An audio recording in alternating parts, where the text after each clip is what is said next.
All right, so we all know the Lakers are now locked into the playoffs against the Memphis Grizzlies after a big win against the T-Wolves in OT. Now, there were some things which I did not like, and I'm going to highlight the things that the Lakers and Darvin Ham must and must not do in order to make it to the NBA Finals, potentially. But before I get into those things, please like, share, subscribe, and without further ado, let's jump right into it. So I'm going to give Darvin Ham some praise because even though we know he loves Dennis Schroeder, there was something he did in the last game which I was really impressed with. And I know a lot of things Lakers fans hate about him is his really poor lineups at times. But I have to give credit to Ham because there was a period of time where you saw that D'Lo was having an off night and him and Vandal weren't really meshing well together. So Ham used his brain and decided to give Rui Hachimura more minutes and let Dennis Schroeder close out the game, which in turn essentially won it. I know it went to OT, but Schroeder was the main reason why the game essentially was won. But there was one thing that really bothered me. Okay, I understand if you don't want AD guarding Cat the entire time, but Wenyen Gabriel's 1 minute on Cat just was not very pleasant. And isn't that why Mo Bamba is on the roster?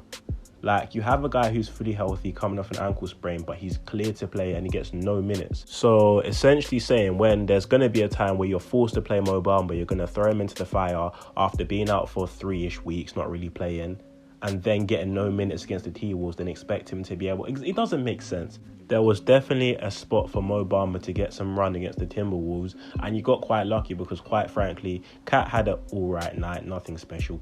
I'd say quite mid. Then Anthony Edwards was terrible for his standards. He was settling for jump shots and wasn't applying the amount of rim pressure he usually does. If Ant was on his game, then that could have been a different story. You could have got cooked because Darvin Ham refused to play Mo Bamba. It makes no sense. So he definitely needs to do that more. And another thing is stop putting AD on the bench for such an extended period of time. If you want to stagger his rest minutes like 2 minutes here, 2 minutes here, 2 minutes there, there's no reason why AD in the second-ish quarter should be on the bench for 8 straight minutes. That just shouldn't happen. First of all, you're ruining his rhythm, it increases risk of injury, and overall, he's Anthony Davis, and it's a playing game. There's simply no excuse for him to be on the bench for that long, for that extended period of time. But, yeah.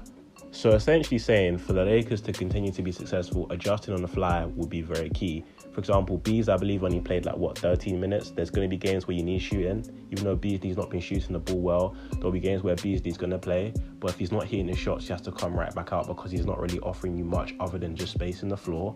So that's going to be an adjustment that needs to be made. Also, the D'Lo Schroeder minutes is going to have to be something that's watched. Are you going to play them together? Is it one or the other? It depends on the matchup. The 5 position, there's times where you can play Vandal at the small ball 5, but there may be a lineup where against Jaron Jackson you might want a Mo Bamba. I don't know, but if anything, Vandal might do well on the perimeter against Jaron Jackson, who likes to camp out the 3-point line, but also has a decent... I don't know. It depends. You know what I'm trying to say. So it's important Ham adjusts on the fly. Then, although he had a stroke of masterclass with the Dennis Schroeder thing, but his fascination with Schroeder can't get in the way. If he's playing bad or he's affecting the team in a negative way, you have to bench him or pull him some minutes. You can't continuously just leave him out there. So that's something to also watch.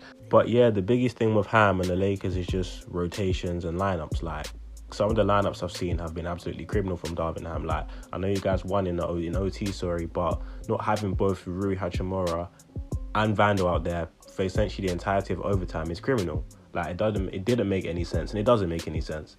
But you need to find more consistency and adjusting on the fly, because certain guys can do better in certain situations, and utilizing certain guys, because maybe Vandal didn't play badly. He was just used poorly on the offensive side of the ball, which made him practically unusable. But, you know, I have a bad feeling that one of the main reasons the Lakers may not reach where they could reach might be because of Darvin Ham's lack thereof coaching or inability to run competent lineups. But just to summarize, if you need rim protection, which will be in most games, Mo Bamba does exist. He's not a ghost. He doesn't not exist. He's not injured anymore. Use him. You know what I'm trying to say? Then certain lineups, certain guys don't really mix well with each other. So you kind of need to find a striking balance. And there's going to be games where you might have to play Vandal heavy minutes, then the next game maybe not so much. There might be a game where Beasley might be needed even though it's not been great, but there might be games where he essentially is unusable and you can't play him. But I feel like Ham is an extreme on both ends. He either underplays someone criminally or overplays someone. He doesn't really find the right balance. But that's just me overlooking as a fan of basketball. Let me know in the comment section down below what you guys think of my opinions, whether you agree, disagree. It would be cool to hear your opinions in the comment section down below. But that's me done for this video. Stay blessed, people, and I'm out. Peace.